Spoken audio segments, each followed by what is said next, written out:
I was used to the cold. But the night in Villisca, that was the night I realized there are things I would never forget. I entered the house alone. The light from my flashlight cut through the thick, smoky air inside.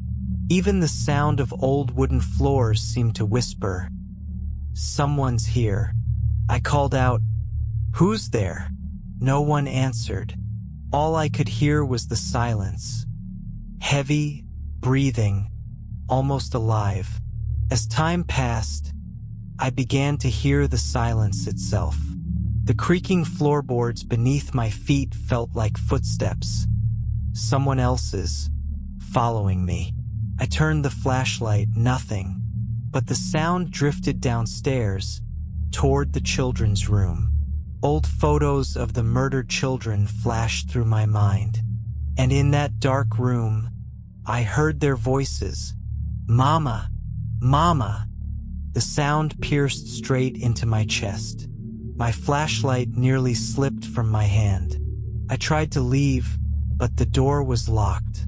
When I tried to open it, it felt like someone had locked it from the outside. And beside the door was a ceramic sign I hadn't seen before. "Do not ever open this door."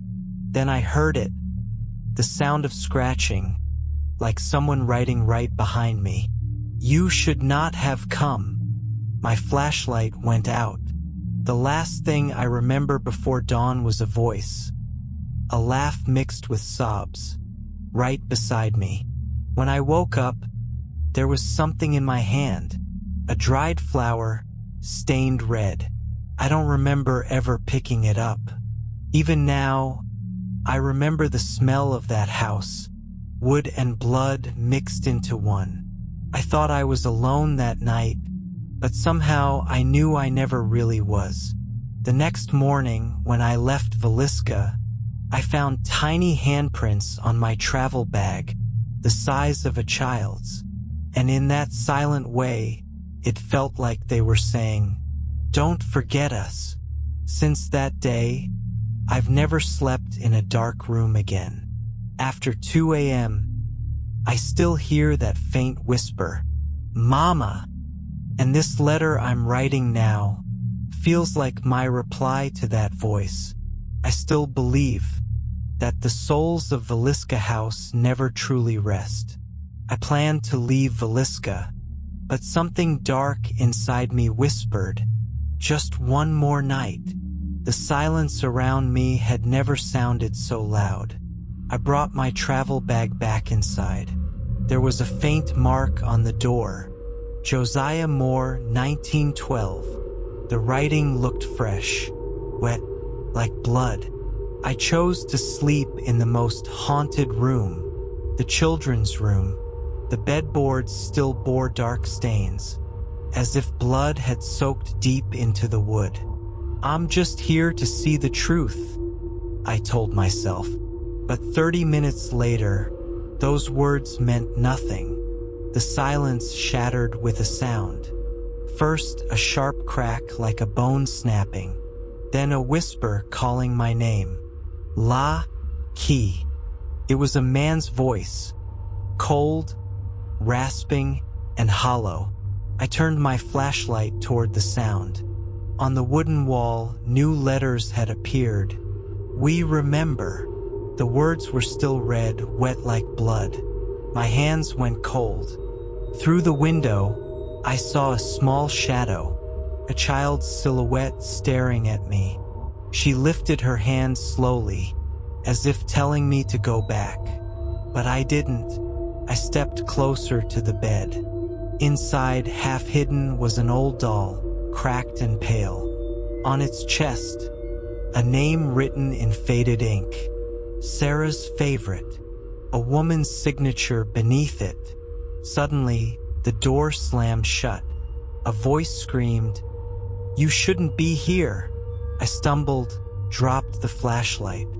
Under the bed, the sound of children laughing, or maybe breathing. Then a whisper, "I'm still here." My hands froze, my body locked. Something reached from under the bed. A cold, small hand, and gripped mine tightly.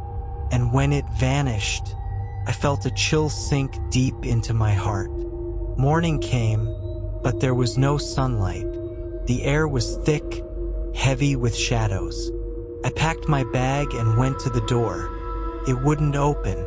There was new writing beside it. "Now you stay."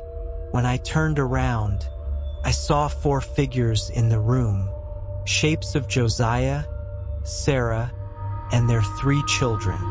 They stared at me with hollow eyes, and in those empty eyes, I felt my breath stop. Just before I could move, one of them reached out a hand, as if to say, "You're one of us now."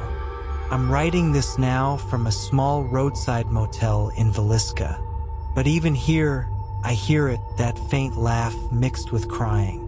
My flashlight still works, but when I turn it on, I swear I see eyes in the beam, for small, dark eyes watching me. There are fresh letters on my notebook again. "We remember. You too now." I keep telling myself I'm leaving Villisca tomorrow, but something tells me a part of me never left that house. And sometimes when the wind howls through the night, I hear her voice, soft, almost kind. "Lake, come back."